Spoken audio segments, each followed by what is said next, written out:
friendship that'll never ever end.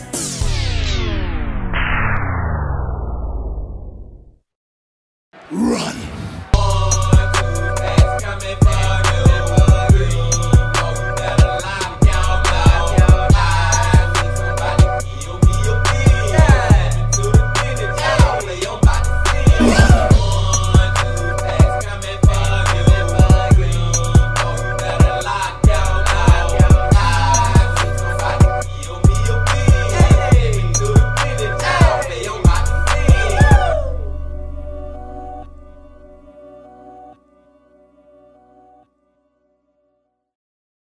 It's a beautiful day in the neighborhood.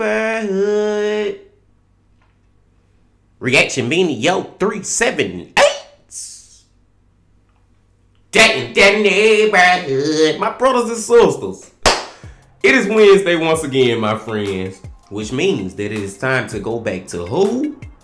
Mike from that chapter. That Chapter Wednesdays. Hope y'all doing excelente out there today. And I'm glad that you came on back to the channel once again to fuck with the bean. And check the title of this video out. How a shipwreck led to worst death trap imaginable.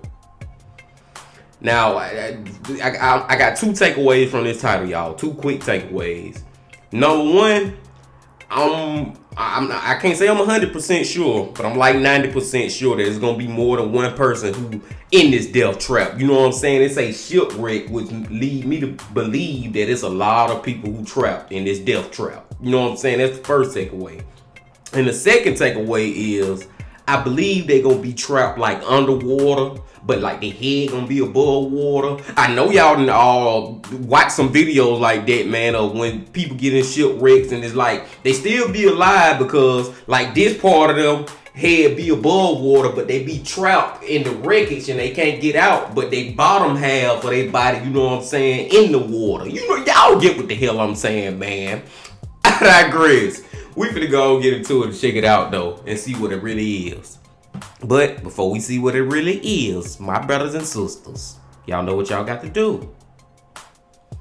Get whatever you may need. Get what you need another That Chapter Wednesday. Y'all got what y'all need, y'all ready to go? Then let's fucking go.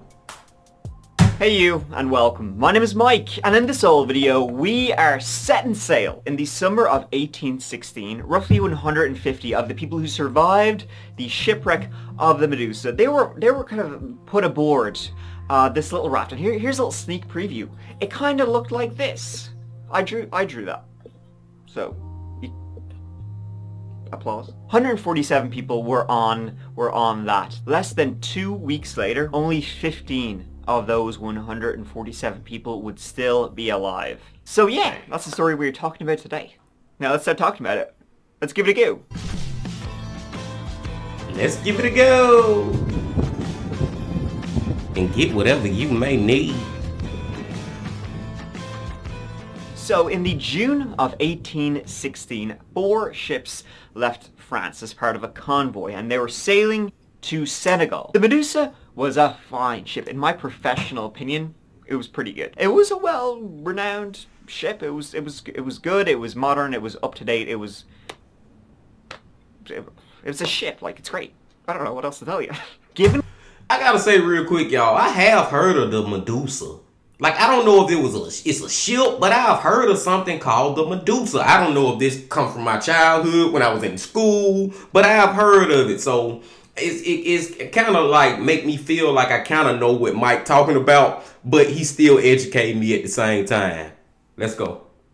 In command of the Medusa was a guy named, and I actually have to read this because his name is crazy, Hugh Duroy de Chaumaret. Hugh was an interesting guy, probably not someone who should have been given command of a ship like this at all, mainly because he hadn't actually sailed in 25 years. By the time 1816 rolled around to see, he was given command of the Medusa because essentially he was connected to the newly restored monarchy. He was a good old boy, and so he had friends, and they were like, here you go. Last time he had sailed was during the American Revolution on a French ship in the Americas at that time. He'd sailed during then. Then during the French Revolution, which followed swiftly afterwards, he fled to England lest he, you know, be guillotined and killed.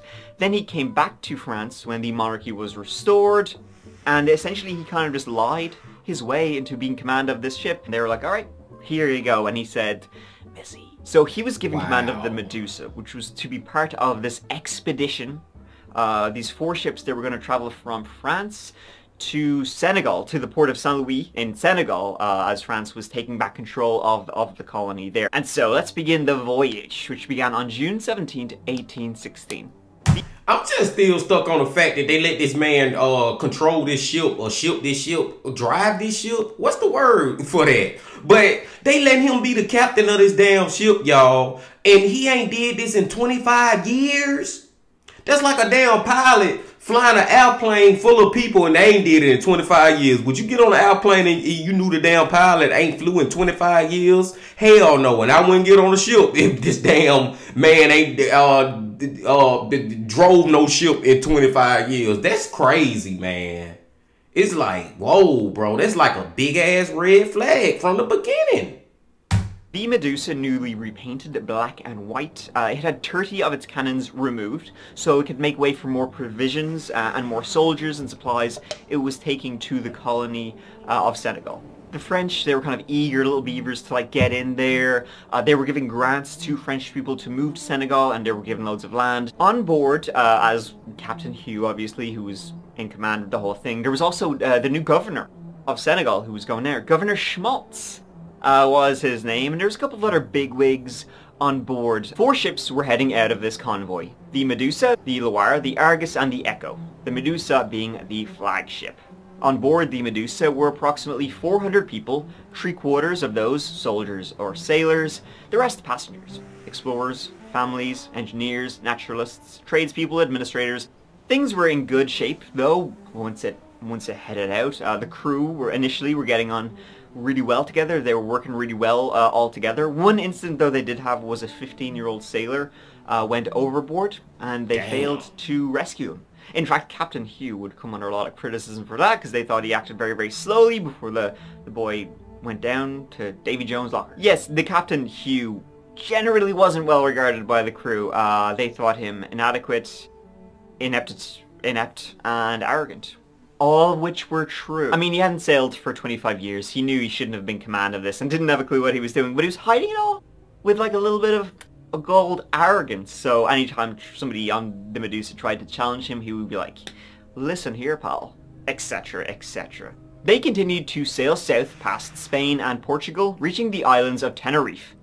But the convoy became split up. Some of the other ships in the convoy, they couldn't keep up with the Medusa. And now a convoy kind of splitting up, it's not unusual. It's actually fairly common. They're like, we all know where we're going. We'll see at some point, you know, along the way. We might lose you for a few days, but we'll get you a spyglass and there you is, scrat. But the Medusa's navigational charts were off.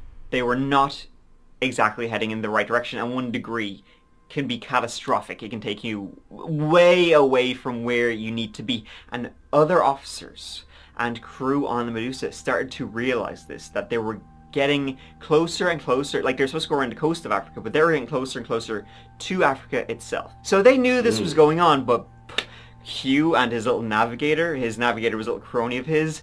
Boy, oh boy, you better not criticize them or else. This truly is a story, one that is all too common of, you know, just incompetence and arrogance, which are always a great mix, leading to horrific circumstances for everybody involved. And so, as they approached Senegal, other officers knew they were way off course, and dangerously so. The Arguin Bank was well known at this point. It's a shallow water area, full of sandbanks and whatnot. Great for fishing, terrible for big hefty ships that need a lot of depth, so they don't run aground. And officers could see they were getting close to the bank. Kelp and seaweed were becoming more visible. The water, it changed color from blue to green. They could see more and more fish. They sailed, and the water was constantly getting shallower and shallower until Hugh finally said, okay, change direction, quarter starboard, something, whatever. By that time, though, it was too little and it was too late. And on July 2nd, there was a scraping sound, there was a lurching, there was a jolting, and the Medusa ran into a sandbank and became stuck.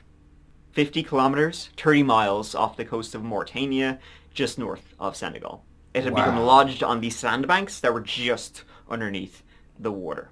Now, when it initially happened, obviously it was shocking, everybody was kind of freaking out, but they didn't realize they were as screwed as they actually were.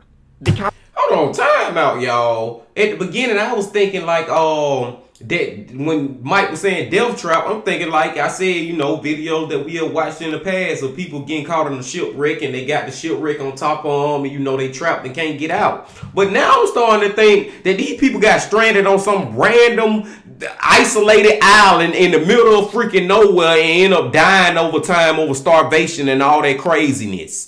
That would be crazy, man. That's some Mr. Baller-ish right there. Let's see.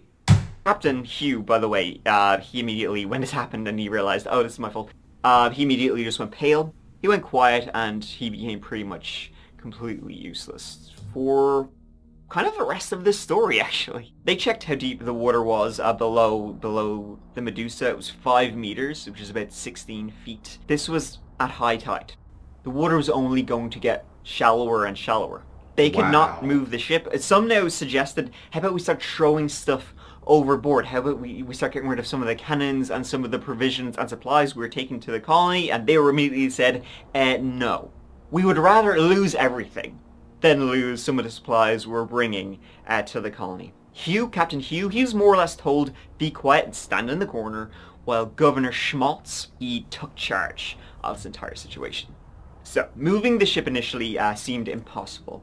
Throwing stuff overboard to try and lighten the load so the ship might be able to kind of slip off the sandbank, that was poo-pooed. That idea was poo-pooed. The next idea, alright, how about we get everybody off the Medusa? They did have a couple of longboats, but they were, for the amount of people who were on board, nowhere near enough. It would have taken days to ferry everybody on the ship to land, which was again like 30 miles away. It would have taken days to do it all. And they were worried that, you know, well, for start, land is desert out there, and they were worried about attacks and enslavement by the Moors who lived there at the time. Or their next thing was, how about we just send one of these smaller little longboats and we sail to Saint Louis, and then we just wait and we get help. But the problem with that was that they were worried the Medusa could start breaking apart at any time, and then they would really be screwed. Or, how about this? They could create a giant raft capable of carrying a lot of people and supplies and provisions, and then with those smaller boats they tow the raft to land, and then everybody gets off and then they just walk from there to Senegal. But at least they get everybody off at the same time, so there's no kind of, you know, 5 boats. Man, I ain't gonna lie, man. Mike just gave a lot of options of what they can do, and all of them just sound like they screwed, man. It just sound like, bro, none of them options I'm hopeful for gonna be a success. You know what I'm saying? Oh, man. Toast, they'd be there. At least they'd all be together. That was Governor Schmaltz's idea. Guess which idea they went with? And so, construction of the raft began, which they called the machine. Or, as they say in French, La Machine! See, the reason they wanted to get out of there as soon as possible was that the seas were getting rougher and rougher, the wind was constantly picking up, and they were waiting for late summer storms, so they were really thinking things are going to get no bomb. So, carpenters, they got to work. They used booms and they used masts, they used planks, they held it all together with wood, they took apart basically as much as they could to make this big raft. It was as shite as you think it might be. So, as you can see, this is what it would have looked like, and it kind of looks like, you know, there's planks, and it was all tied together with rope, and as you can see, it kind of looks like a big waffle. Now, you can probably tell, like, understand what the problem with setting it a big waffle out to the open ocean would be, and your problem right there is that it will get wet. It won't be delicious and crispy anymore. There was a railing about 40 centimeters high, about 1 foot high, around the entire thing, so you won't fall off. It's a good whole foot high, and a lot of it was actually underwater already. So it looked like this, or it looked like this. I prefer my one though, because this one was made with love. So you have a recipe. Man, I thought Mike was kind of like just being tongue-in-cheek, just kind of joking at the beginning of the video when he first showed his picture, his drawing. But that's pretty much how that damn raft that they all created looked like, man. That's a fucked up situation to be in, because I know a lot of them people was looking at that shit like, dude, we are not gonna survive with all hundreds of us, 400 and some of us get on this damn this little piece of wood, cause that's all it is, man. All them people on that. That's crazy. For disaster already, and the raft hasn't even set out yet. It'll get worse. So it would be towed to the coast by 5 boats. So that's kind of what it would have looked like, something like that. That's not poop, they're actually boats. So take them to land, then walk over, and people were either assigned to the boats or to the raft itself. This would eventually fit 147 people on this, while the rest would go on these long boats. All the important people, the governor, his family, captains, officers, they all were on the boats. They made damn sure they were not going to be on the raft. Not their cup of tea being on board this thing, which is about as good as it looks. As you can see, surrounded by water and by sharks. And so on July 5th, the evacuation order was given.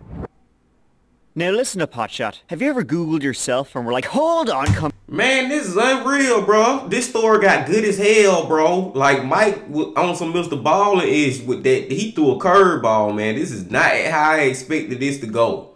The freaking Medusa. I know I heard of that word before, y'all. Like, I don't know if I'm thinking about something else, but all I know is, man... like I said, man, you just left with a fucked up decision. Either you gonna goddamn stay on this island and die, or you gonna potentially more than likely die on this damn piece of wood in the ocean. Whew. Let's go. You the aura of protection, which is a nice little smooch, virtually. Now, let's get back to it. When they were evacuating and people started boarding the raft, by the time 40 men were aboard, it had already sank 2 feet into the water. Parts of it were pretty heavily underwater before a third of the people were even aboard the goddamn thing. Provisions were thrown off the raft to try and lighten the load so it would be able to hold these people without sinking entirely. So then by the end of it, they would have 6 tubs of wine, they are French, so 6 tubs of wine, 2 tubs of water, and a bag of soggy seawater soaked biscuits. That was all for 147 people.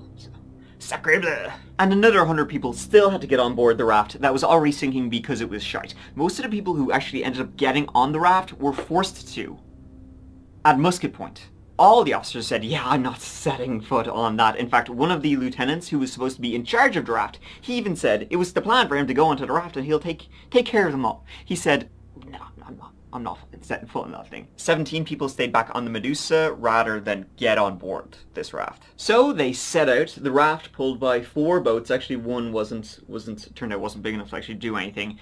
And they were headed towards land. But I mean, yeah, okay, they can make it, right? It's not too far. Things will be très. Then, shit happened because the current was pulling the raft out to sea. The raft was much bigger than the boats that were towing it. So the raft was being pulled by the current away from land, and the raft was pulling the towboats with it away from land. So no bon over here at all. Je ne pas no bon. And so the order was given. Cut the ropes. Now some protested. They said don't cut them. But the governor gave the order, and what the governor says, that gets done. Au revoir.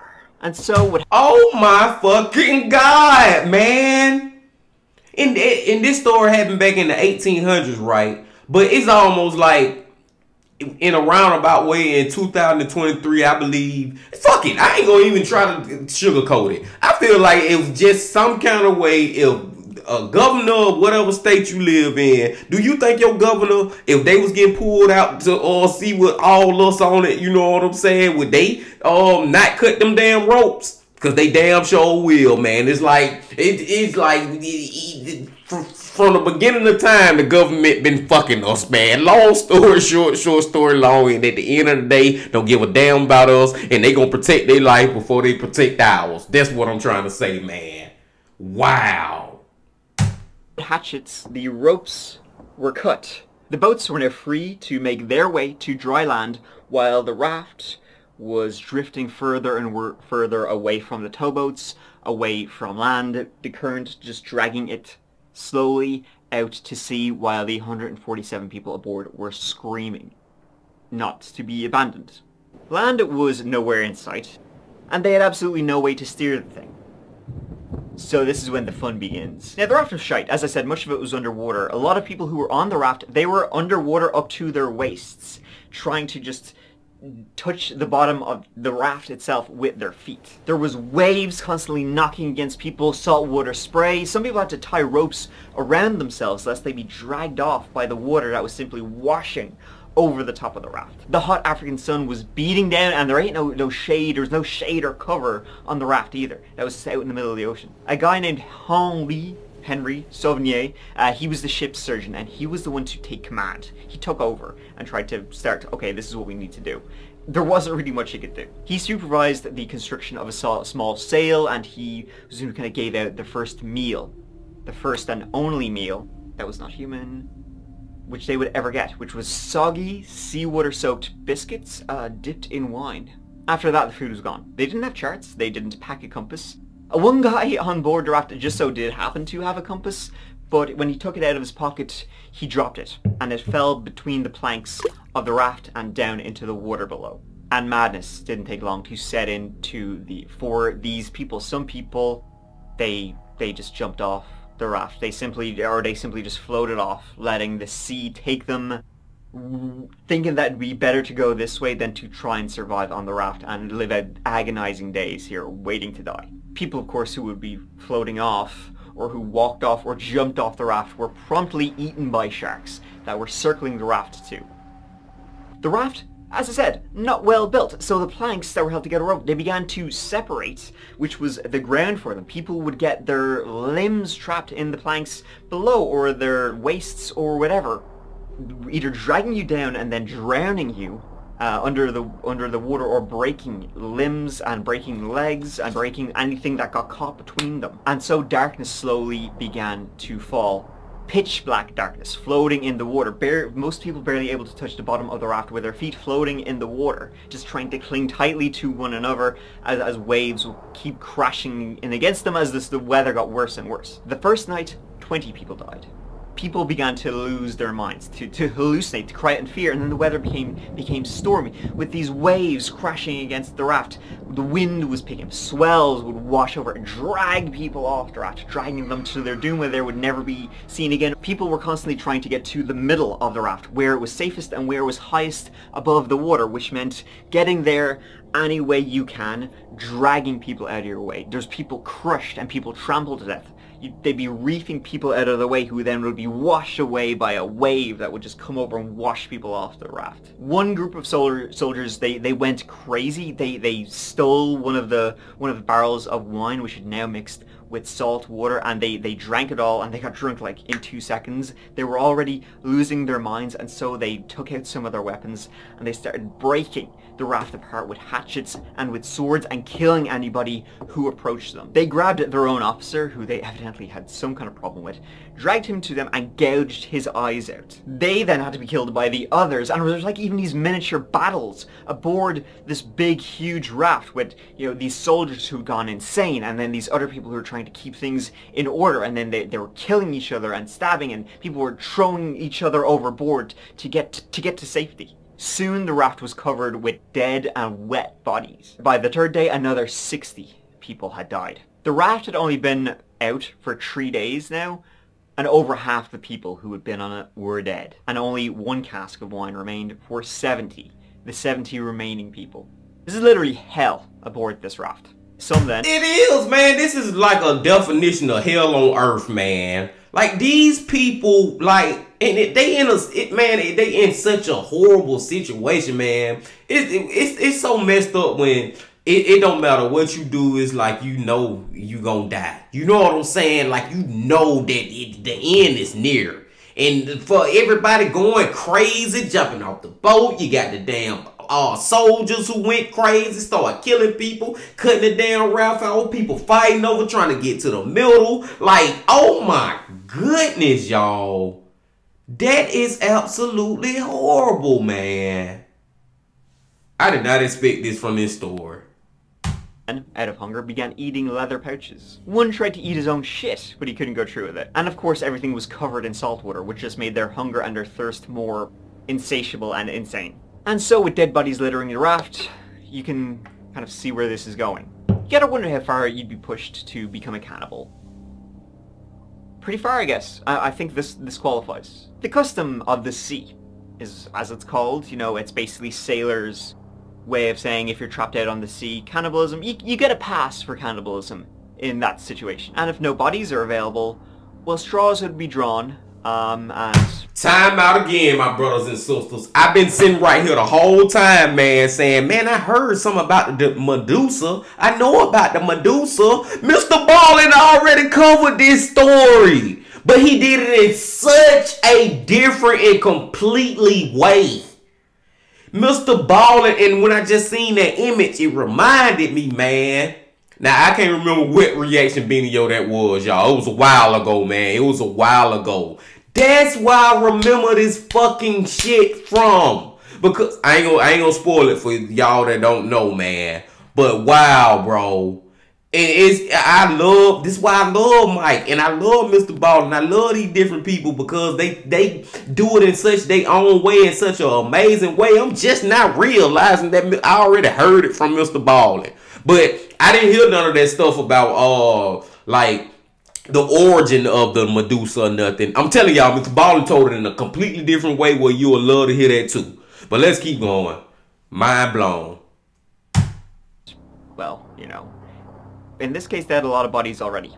So on the third day at water, people began hacking up the bodies and just going for them. They whipped out knives, they whipped out hatchets, they started slicing meat off these bodies, which littered the raft, slicing the meat off their shoulders or their legs, and just chowing down, munching in raw. Bon appetit! All the while the sea ravaged around them, and you know, they tried and sleep standing up because you obviously couldn't even, most of them were up to water in their waists, so you couldn't exactly lie down. They were huddled together, and then night would fall. The next morning, there would be more bodies. By the fourth day, everybody was eating the dead, and after another night where another group of soldiers went insane and started murdering others on the raft, pretty soon there was only 30 people left. Everyone was wounded or extremely ill at this point, and so tough decisions had to be made. Even tougher than the human meat they were eating. You can imagine what those were, right? Not everybody is gonna survive this. We need to ration out the food we have, and a lot of people are dead,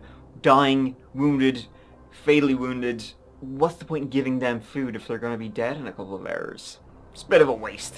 The closest to death were put on half rations, which at this point was pretty much no rations at all, like maybe half a gulp of wine and a chomp of human for your day rations.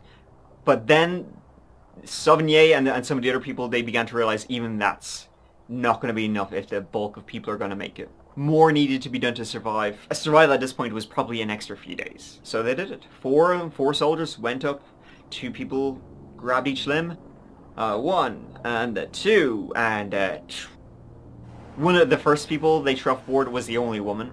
Her husband. He went overboard. The leader of the raft, Henry Sauvigny, by the way, he would survive the raft, and he would later write a book about his ordeal, and he said this was the hardest part of trying to live on the raft. But this is what he had to say about it. Readers who shudder at the cry of outraged humanity recollect, at least, that it was other men, fellow countrymen and comrades, who had placed us in this abominable situation. True. What we did was horrific, but you should really blame those who put us in this situation. I mean, those rich people, they kind of spiritually were the ones who actually threw them overboard. Then there was 15 people left on this raft, which was barely hanging together. Half of it had been was just floating off and barely attached by ropes that were rotting, wood that was rotting. The remaining people threw all the weapons overboard so they wouldn't be able to kill each other because they all started going insanely paranoid. And then they set about doing absolutely nothing, waiting for the inevitable, just lying there on the raft under the hot baking sun. They drank their own pee to survive. They would pee in their little canteen and put it in pools of seawater to cool it down. Glug glug. They said other people's pee tasted differently. There you go. Sharks, though, were still circling the raft, and everything that was painful was extremely painful. The sun was constantly beating down, so they would submerge themselves in water to try and cool their bodies down. But then a group, like a whole load of Portuguese man-of-war jellyfish would wash on board, stinging the shite out of them. But I can imagine their pain was just so unbearable, they probably didn't even notice. They were there for a week, lying on the raft with no energy. Just lying there waiting to die, being burnt to the crisp, when early on the morning of July 17th, they finally saw sail. It was the Argus, one of the ships that had set out with the convoy in the first place. To put it connolly, they looked like shit when these 15 people were rescued. They were burnt all over, emaciated, and they were insane. Some of the survivors tried to immediately jump overboard back into the water when they were saved. And of the 15 people they did save, 5 would pass away within a couple of days. The Argus had lost sight of the Medusa when it had ran aground. It had been searching the area for like 2 weeks before it just so happened to stumble across the raft. They were then taken to St. Louis and given food, gently given food, and to tell their story of the 147 people who set out. 15 survived. Of those 15, only 10 survived. The rest had been eaten by humans or sharks, or murdered, or thrown overboard, or whatever. And Captain Hugh would get the blame for the entire ordeal. His incompetence was essentially the reason this had all happened, but of course, being the good old boy that he was, he just got a little slap on the wrist for it. He was court-martialed, but he only got 3 years in jail, in prison for it.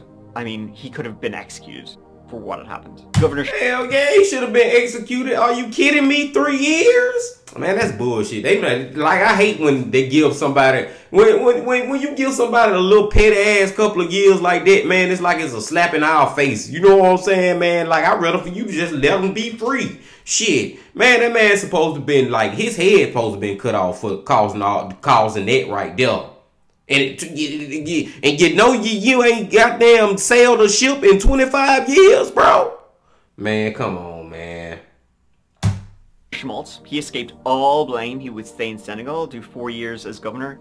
Even though it was his idea to build a raft and then cut the ropes, he's still kind of scot-free. The Medusa was found. It was pretty broken open, though, by the time it was found. Of the 17 men who stayed with the Medusa, only 3 of them were still alive. 1 had just died the morning they were about to be rescued, and a lot of the others, they tried to swim to land, but they were never seen again.